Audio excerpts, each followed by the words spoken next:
Hi, good day everyone. Before I begin my report, allow me to introduce myself.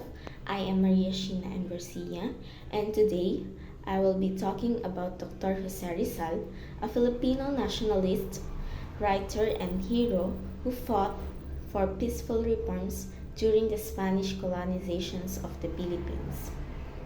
He is best known for his novels No Limitangere and El Filibusterismo, which exposed the abuses of Spanish government and clergy.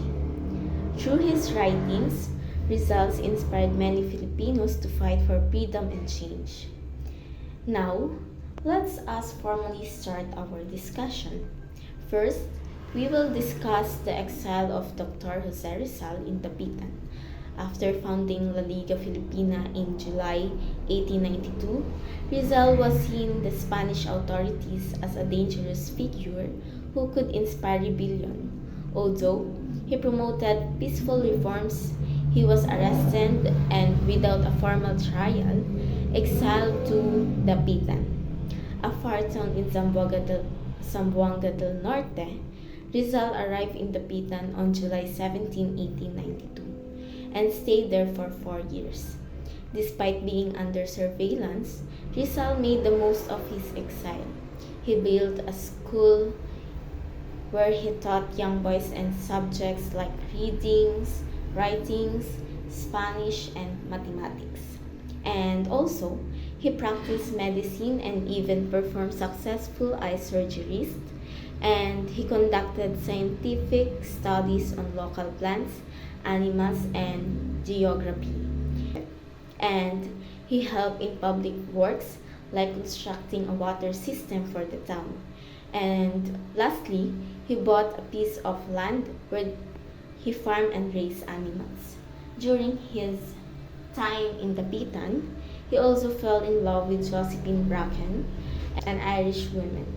They planned to marry, but the church refused to grant Rizal permission unless he retracted his criticisms of the Spanish friars, which, which he refused. Now, moving on to his trial. In 1896, Rizal volunteered to serve as a doctor in Cuba, where there was an outbreak of yellow fever. While on his way to Cuba, Rizal was arrested in Barcelona, Spain, and sent back to Manila. Upon his return, he was immediately imprisoned at Fort Santiago. The Spanish government accused him of rebellion, sedition, and conspiracy, blaming him for the outbreak of the Philippine Revolution led by the Katipunan. Even though Rizal had no involvement in the armed uprising, his trial began on December 26, 1896. It was a military trial called a court-martial. The evidence presented against him included his writings, particularly No Limitangere and El Filibusterismo, which the Spanish said inspired revolution.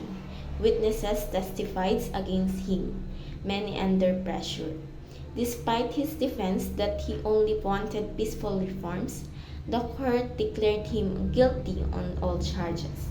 On December 28, Governor General Camilo de Polavieja signed Rizal's execution order. And lastly, let's talk about his death.